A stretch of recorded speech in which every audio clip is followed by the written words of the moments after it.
Good evening, ladies and gentlemen, and welcome back to the Skywalk Podcast. My name is Gavin. I will be your host for this evening's talk all about astronomy, stars, everything space. Our top stories for today. A bare face on Mars has been spotted. Soon, there will be Kilonova explosion. And NASA has just lost over 200 photos of Jupiter.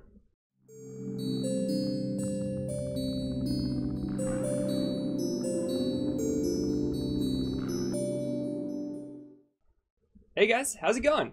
It's been another week, and so we have some great stories and topics and some cool objects to talk about today. Off the start though, one thing I do want to mention, of course, is my appreciation of all of you guys. I want to say thank you, as I always do at the top of these episodes here, because you guys have been absolutely incredible lately. All of the love and support on the podcast and especially on the YouTube Shorts has been outstanding, and I just want to share my appreciation with you guys because it really means the world to me. I love this little community that we've started building, and it's just going to allow for us to be able to do more things, cooler things, bigger things. So again, I appreciate you guys. Keep up all the love and support because it just means the world to me, and for algorithm reasons, it will help us get discovered a little bit more as well. One thing that I do want to mention is that previously we've been using the Twitter account to get photos and all that sort of thing that go along with the episodes. Probably going to be putting that on hold. I know it's a small thing, but it's still time and effort that I just can't give right now. So I'm sorry if that disappoints anyone, but the Twitter will be a little bit not that active for the coming while. I need to get through the semester of school and whatnot while I'm also trying to make the other content, and I want to put a lot more energy into the shorts than into the Twitter, if that makes sense. So yeah, again, Twitter will be around and hopefully it'll come back, but right now there's not going to be too much activity on it.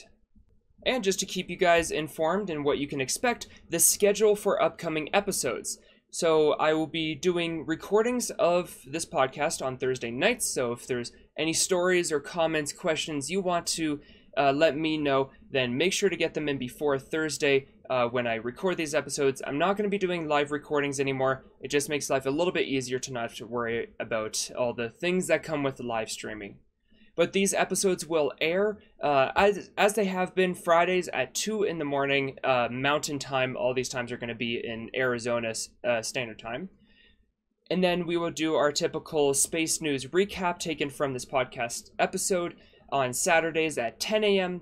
And then the supplemental content, this is where it's changing a little bit. Instead of last week, I believe I did Sunday and Tuesday, we're just going to shift it back one day, kind of spread the wealth throughout the week. And so it will be Monday and Wednesdays at 10 in the morning is when the other supplemental shorts that you guys have known and love, when those will come out, will be then. So that's the new schedule. Not big changes, but just little minor things. Want to make sure you guys know what to expect for the coming weeks. But without further ado, let's jump into the episode. This is the Skywalk Podcast Season 2, Episode 4. My name is Gavin. I will be your host for this evening's Talk About Stars.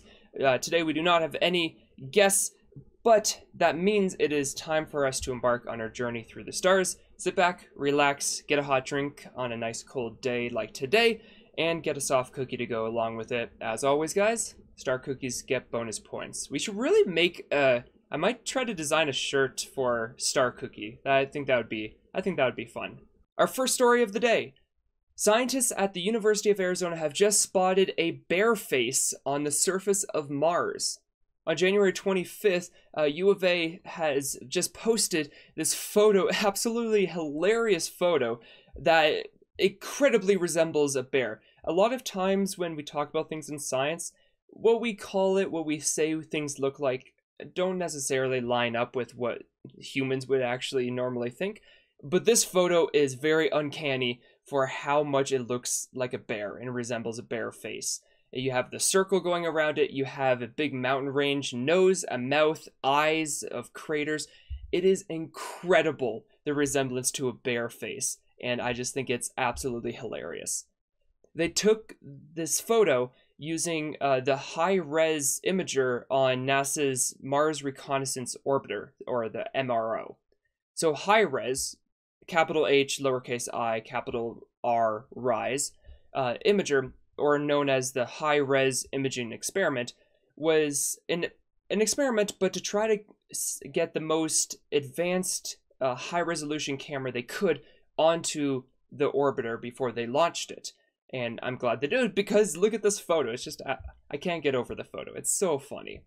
And while we don't think that there's really anything too significant about the region, they've determined that it seems like it's just a broken hill. So some sort of hilly region that cracked, and that's where we get the mouth and whatnot, and the formation of it, and then a couple impact craters making the eyes and all the other features, and inside of a bigger crater that makes up the head of it. So nothing really too sciencey about it, but just absolutely hilarious image, and I've been seeing it everywhere. It's absolutely wonderful. But our next story of this evening. NASA has just spotted the first candidate for a Kilonova system that is yet to happen. The system is called CDP-292176, and it houses the neutron star, get ready for it, SGR 0755-2933. Wonderful naming scheme, people. Great job. Absolutely wonderful. But this right now is a binary system, so it is two stars orbiting around each other. But what makes it unique is that it is a still alive, fully functioning star, and its companion is a neutron star. But we think that this is a candidate for a system to go Kilonova. You've probably heard of supernova before, but this is a Kilonova. It's different. This type of system estimated at 1 in a billion odds of being able to see it, and it's about 11,000 light years away from us. And so this old neutron star, a neutron star being the remnants of a dead star, we don't think exploded, which is interesting. Usually, in order for a star to be big enough to create a neutron star, it has to explode in a supernova. But we think that at the end of the life of stars, when in the binary system, they start to give some of their matter to their other star. They start giving some of themselves to their companion. We think that this star gave too much, and so it didn't have the mass in order to do the big supernova explosion, and so it just kind of fizzled out. And this is important because usually when one star goes supernova, the explosion throws the other star away or makes the orbit elliptical and just really messes up the system. But again, that's not the case in this system. The live star, we think, could follow the same pattern as this, given by the properties. And so we think that it would become what's called a stripped supernova, where it gives too much of its matter, in this case back to the neutron star. And this will happen in about 1 million years from now. After it gives away enough of its matter, it fizzles out and becomes another neutron star. And now we have 2 neutron stars in this system. Millions of years after that, we think that these neutron stars should collide, given that they weren't pushed away from each other. And this is what's known as a Kilonova, is when 2 neutron stars collide and make another insane explosion. Super, super energetic, violently explodes everything. These Kilonova explosions are actually a really, really high source of plutonium, xenon, uranium, and gold. A recent Kilonova explosion that we saw the remnants of happened in 2017, and it launched 100 Earths worth of this very valuable material just willy-nilly into space. So while we won't be able to see this Kilonova explosion happen in our lifetime, it's still really incredible to see that we're finding candidates like this, because who knows, maybe we'll find one that's a lot closer and we could actually see it explode. But with all that said, let's move on to our third and final story of today. And this story is a funny one because NASA has just lost hundreds of photos of Jupiter from a recent flyby mission. NASA's Juno spacecraft launched in 2011, and it got to Jupiter in 2016.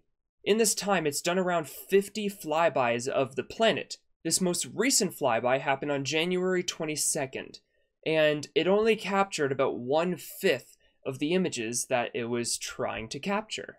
And see, this is where it's interesting, is that this actually happened previously.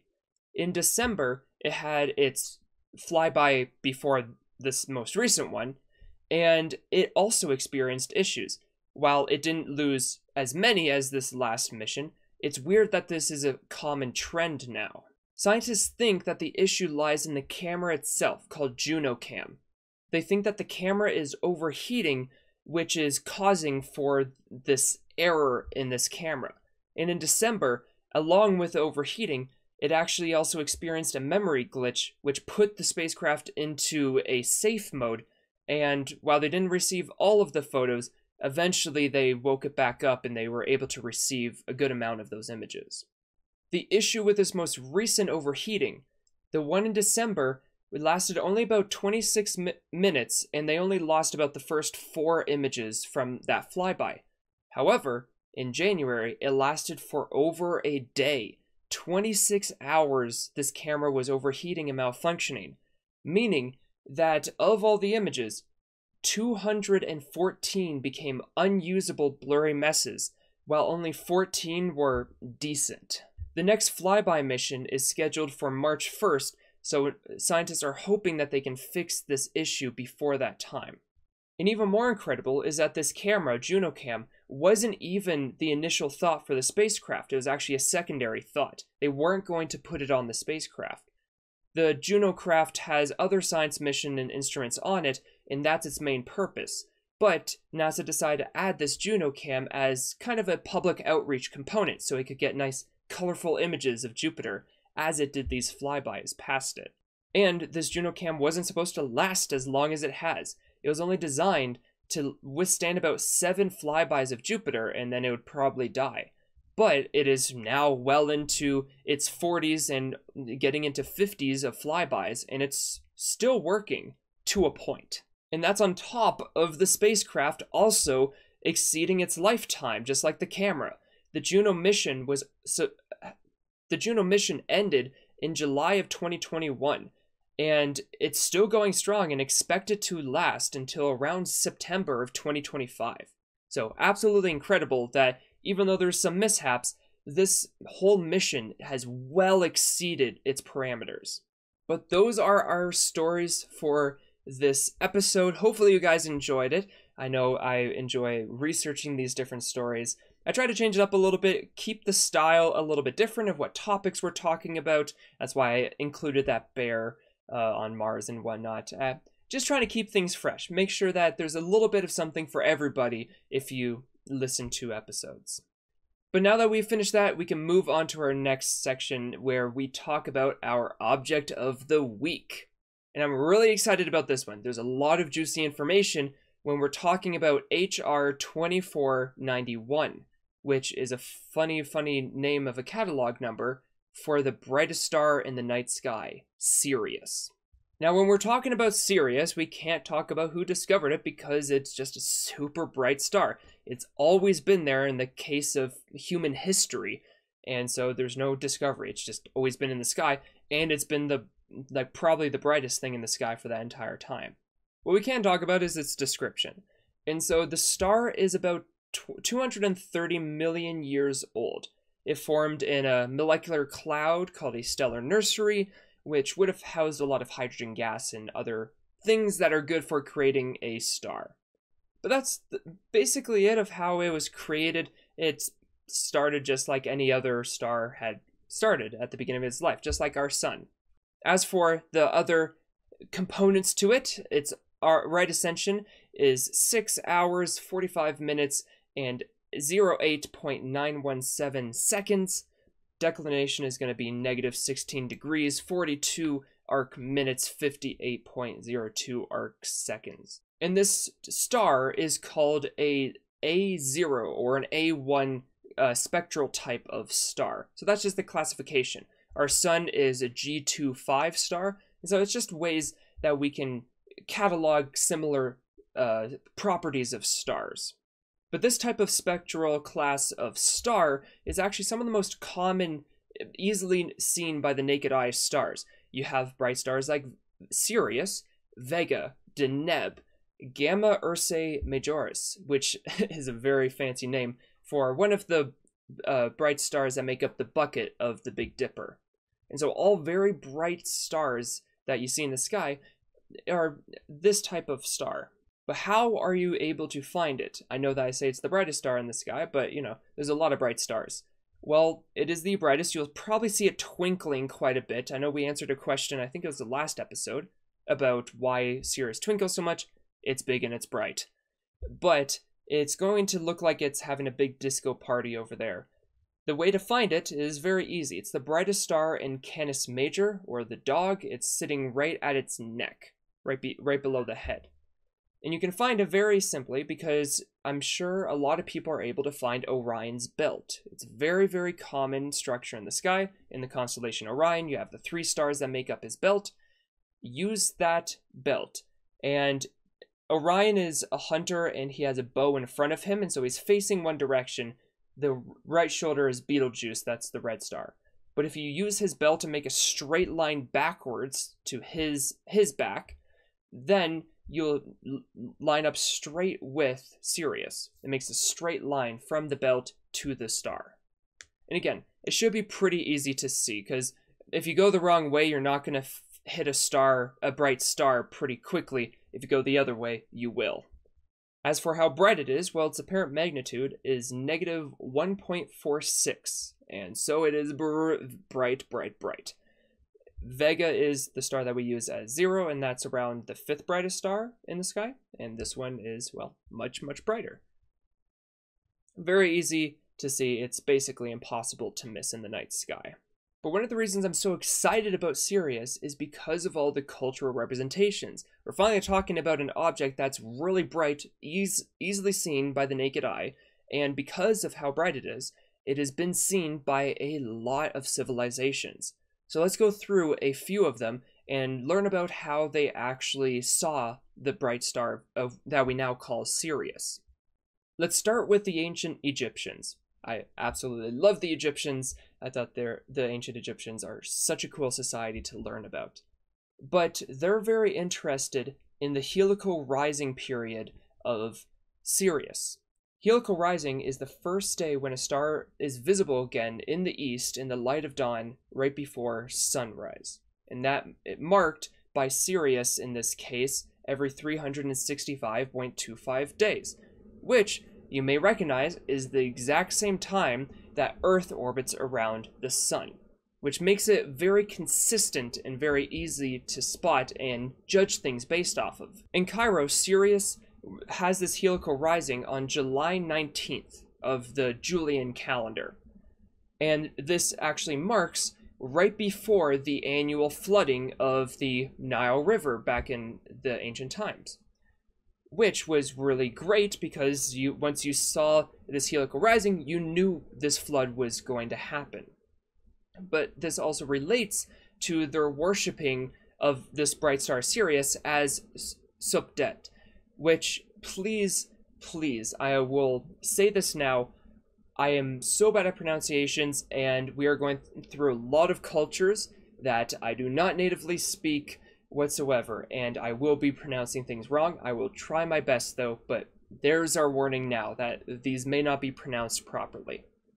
Back to what we were talking about, Sirius was worshipped as Subdet, which kind of translates to triangle or sharp one, and they're the grantor of fertility of the land, which coincides with the flooding and kind of makes sense when you start to put everything together like that.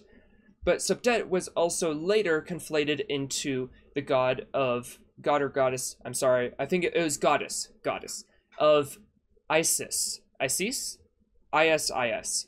And it's actually really interesting because if you look at drawings of both of these goddesses, they are so incredibly similar. There's just very minute things that have actually changed about their physical appearance. The ancient Greeks also have their own stories about Isis and other goddesses like that, but we're going to talk about something a little bit different. The ancient Greeks saw this as the morning star that heralded the hot and dry summer, and this led into also fears of plants that the plants are going to whittle away and die, men are going to weaken, and women will become aroused. And we can start to relate these stories back to what we're seeing today when we know that Sirius seems to twinkle very prolifically in the sky. Well, they saw this twinkling in unsettled weather in the early summer as malignant influence. And people actually were said to have been suffering from the effects of this malignant influence, and they called this being starstruck. A little bit different connotation than what we now call being starstruck today, but you can start to see where our terminology comes from. The season following this time was called the Dog Days, which correlates to the Canis Major being the great dog, and the star being called the Dog Star. On the island of Chios in the Aegean Sea, they offered sacrifices to Sirius and Zeus to bring cool breezes, and if Sirius rose in the sky clear, then they called that good fortune. But if it rose misty and kind of bad scene conditions, then it foretold pestilence and disease. And interestingly enough, we've actually recovered coins from the 3rd century BC that have dogs and stars on them with rays coming off of them. Moving on to the ancient Romans now, they celebrated the heliacal setting on April 25th. And as a celebration, fair warning, this is going to get a little bit graphic, they would sacrifice a dog with incense, wine, and a sheep. And they sacrificed all this to the goddess Robigo, and they did this in order to try to stop wheat from rusting, because they thought that Sirius was emanating this bad aura that would cause wheat rust. And so by doing this sacrifice, it would stop that from happening in the coming year. The last culture we're going to talk about is the Polynesians. The Polynesians, wayfinders and absolute incredible navigators, even in today's standards, and all they had to use were the stars. They, of course, used Sirius for navigation, but they also saw it as other cultural things as well.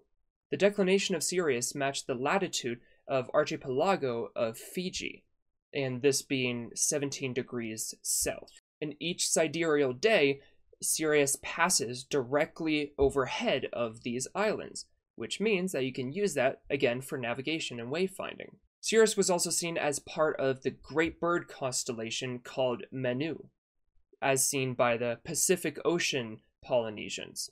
The New Zealand Polynesians, however, when they saw it in the morning sky, it marked the winter for the Maori. They actually called this star Takuro, and that's the name of both the star and the season that it was marking. Moving over to Hawaii, they called it the Queen of Heaven, or Kalua, and they would have celebrations at its culmination at the winter solstice. A few more other names and references that Polynesians referred to the star as. In the Marquesas Islands, they called it Taua. In New Zealand, it was also heard as Riua. And bear with me on this one, but in Tahiti, it was seen as two different translations. One as Festival of Original High Chiefs, which is Ta Arua Faupapa, or it was also seen as Festivity Who Rises with Prayers and Religious Ceremonies. And this was Ta'u Rua Ihiti Iti Tara Te Fahia. Again, I apologize for bad pronunciation. I'm trying my best here, but I can only do so much. And that's some of the cultural representations that we have of Sirius. Again, really, really rich history talking about this star. A lot of people saw it differently. However, we have to talk about something else. And there is a discovery that is related to this star. This star is not alone.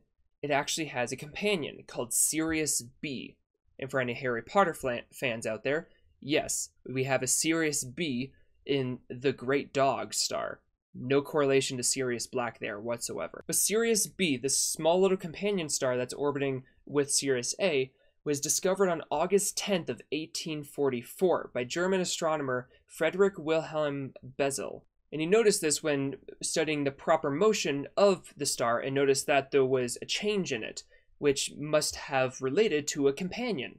But it wasn't actually seen until January 31st of 1862, when Elvin Graham Clark was testing an 18.5-inch refractor from Northwestern Observatory, which at the time, that was the largest telescope in the US. And he actually noticed this binary star right next to it.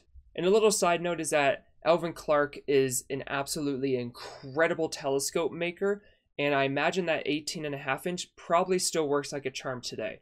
At Lowell Observatory, we have a 24-inch Clark refractor, and it is probably the most incredible telescope and piece of machinery that I've ever seen and had the pleasure of looking through. And again, it's 126 years old, that one. Works like a charm, and I think it's the best telescope that we have at the observatory. Alvin Clark was an absolute genius of a telescope maker. Kind of stories that you'd hear of, he could look at glass that wasn't bending light properly, rub his hand on it, and the friction from his hand on the glass smoothed it to what it needed to be. That was the kind of level that Alvin Clark was making telescopes at. That was just a little sidetrack, but I wanted to mention that. Again, just like our previous object or two, since this was in the 1800s and mid to late 1800s, Charles Messier was not around for this, so there is no Charles Messier for this object. Running through our descriptions a little bit quicker this time for Sirius B. Again, we think it's aged at around 230 million years old, formed in a molecular cloud. However, it's a little bit different because this is not a full-fledged star. It is actually a white dwarf star. It's that remnant of a dead star, kind of like our sun sized. Meaning that star is now dead, but still orbiting around Sirius, and that's also why it's so much smaller than Sirius and not as bright. The right ascension for this object is 06 hours 45 minutes and 09.0 seconds, and the declination is negative 16 degrees 43 arc minutes and 06 arc seconds. The spectral type, a little bit different because it is a white dwarf, is considered a Da2, which this type of white dwarf is really hydrogen rich in its atmosphere and kind of the outer layers of it. It is a companion star to Sirius A and can be a little difficult to see, but most orientations have it in the bottom left of Sirius B. When you're looking at the bright star, you see it down to the left. The apparent magnitude, though, is positive 8.44, making it very difficult when it's so close to Sirius A, and Sirius A is over -1, meaning that you're probably going to want at least like a 6-inch telescope that's at least somewhat decent, possibly even throw a filter in there a little bit in order to try to distinguish those two stars themselves. I did see that you could possibly see it in as small as a 4-inch telescope, but I think that you would have to have a lot of experience and know what you're looking for in order to be able to see that. But either way, the white dwarf itself wouldn't normally be as difficult to see if it wasn't for the proximity it is to Sirius.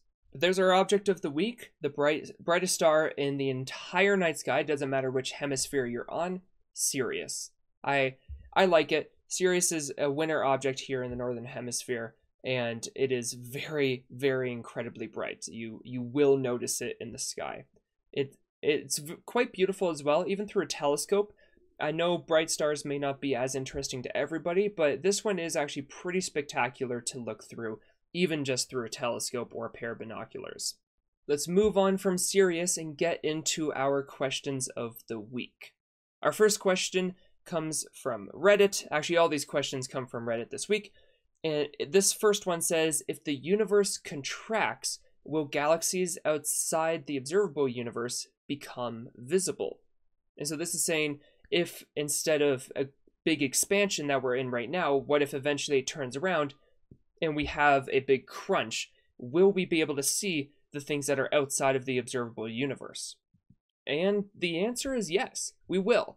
The observable universe is sort of a physical boundary, but it's an extent of how far we can see, given that the universe is moving away and that light has a speed limit. Meaning that there's a certain limit, a threshold, where we just can't see any farther because at that distance, the universe is expanding so rapidly compared to us that light just will never reach us. But if you get rid of that expansion and instead start bringing things close together, well, now you just physically have things getting close to us. So we will be able to see things outside of our visible universe in our now visible universe, our observable universe.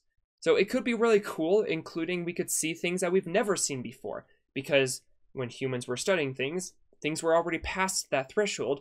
But now, if we are around when the universe starts to contract like that, we'd start to be able to see things that were once outside of that and start learning more, which honestly could actually be some of the tickets to understanding how the universe works. But in summary, yes, we will be able to see things.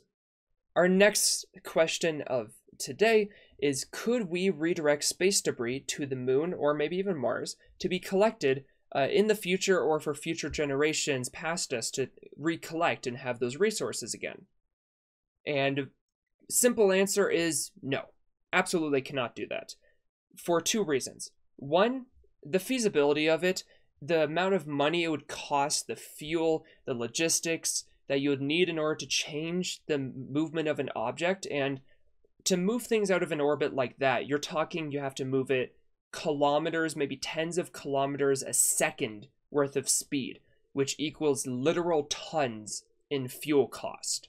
Meaning that realistically, it just wouldn't be worth it, because also now you're losing that spacecraft that just redirected all that space debris. But also physically, it wouldn't really work out unless we just had an unlimited budget and were able to slow down those materials before they reach the surface. If we change the orbit, well, now these space debris are going really, really fast, and if those were to if those were to impact Mars or the moon, they would be completely vaporized.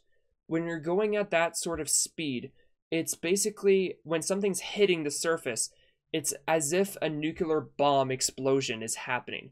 So that entire space debris would be incinerated. That's why we have these big craters on planets, on moons, is because things are going so fast that it's basically a nuclear bomb explosion. And that means that there's not going to really be much left for us to collect.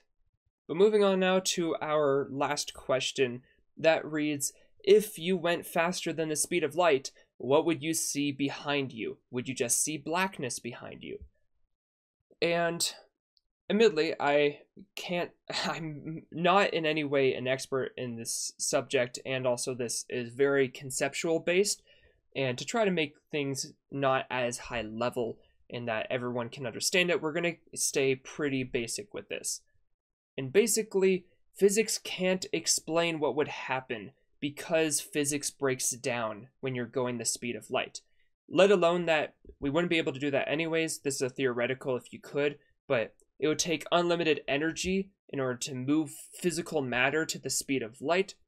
Can't do that because at that point, just things break down. But physics doesn't work when you're going the speed of light.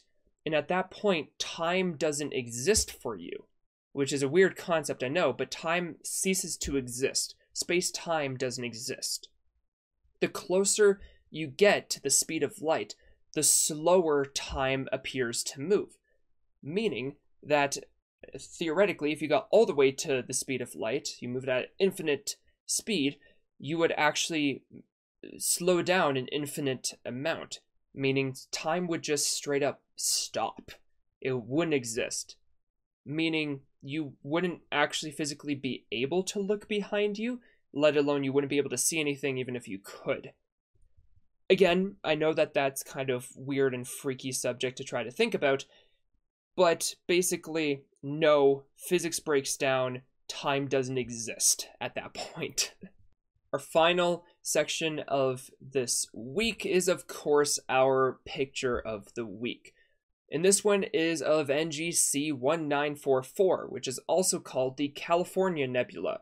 California Nebula just because of the shape of the nebula. It kind of looks like it, actually. But this photo was posted on Reddit at the subreddit Astrophotography by the user Cobbs_totem. And this photo is absolutely gorgeous. I cannot explain to you how beautiful this image is. The colors, the deepness, the absolute intricacies of the filaments within this nebula are incredible. It was made by a 2-panel mosaic over 9 nights, a total of 25 hours of data.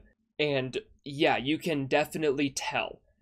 The equipment that was used was a Skywatcher Spirit 80, which is a triplet refractor, gorgeous little compact telescope that will be absolutely sharp in its images. the ASI 2600mm Pro, which is a CMOS a dedicated astrophotography camera, but it shoots in mono, meaning that you have to have a filter wheel to actually see the colors and different channels of light and whatnot. And it uses a Sony imager. It's a really big APS-C, I think it's called, sensor. It's a nice camera. And a Celestron CEM70 equatorial mount. And to take the images as well, they used an ASI Air Pro, which is a great little compact astrophotography computer that hooks up to all your equipment, and you connect to it on your phone and you can run sequences. It's a great little compact computer. As for the data taken, they used a lot of filters, of course, and in the O3, Oxygen 3, they captured 119 frames. HA captured 91, or hydrogen alpha. S2, or sulfur, they captured 91 as well. They did 80 flats, 80 darks, and 80 biases. And all of these, I believe, were 5-minute long exposures. And then I think that math adds up to 25 hours. But either way, it is absolutely a gorgeous image, just absolutely incredible job. I know that, in my opinion, may not be what you're searching for, but from the astrophotography and amateur astronomy community, just absolutely gorgeous image. Good job. Alright guys, but I think that is everything we have for this evening. We had some great stories, some really great topics and objects outside of the space news as well. I feel like this may not have been the longest of episodes, but it was a really dense of great knowledge within it. And so I think I would take that over a long episode with less dense of knowledge. But as always, if you want your questions or your photos featured in an episode of the Skywalk podcast, just you can tweet at me. I will see any tweets, but also the subreddit and the Discord are where you can post those images and those questions, as well as for questions, simply just leave it in the description on these episodes, or leave a comment on a YouTube video, anything like that, anything that's related to Skywalk or the Zombefied parent YouTube channel company. You can absolutely leave a comment and question and photo or anything like that, and that's where I will be able to see it so that you can be featured in an episode like this as well. But with all that being said, I also have to mention to please, as always, the one thing I can ask of you guys is to continue interacting with these episodes. Leave likes, leave comments, even just an emoji. That's all you have to leave, just an emoji, just to show the algorithms, YouTube, that you guys are engaged, and that will help with the discovery of this podcast. But the other thing that you can also do is just word of mouth. That's the best way to spread podcasts, is by telling a friend. So today, let's say you're we talked about black holes at one point, I believe. Yeah, let's go with your friend that you would most likely push into a black hole. That's who you should tell and recommend this podcast to. And now, with all that being said, I think that is all I have for you guys today. This has been the Skywalk Podcast, bringing you your weekly dose of space news and facts. I've been Gavin, your host. You guys have been absolutely wonderful listeners, and I will see you all next time in another episode.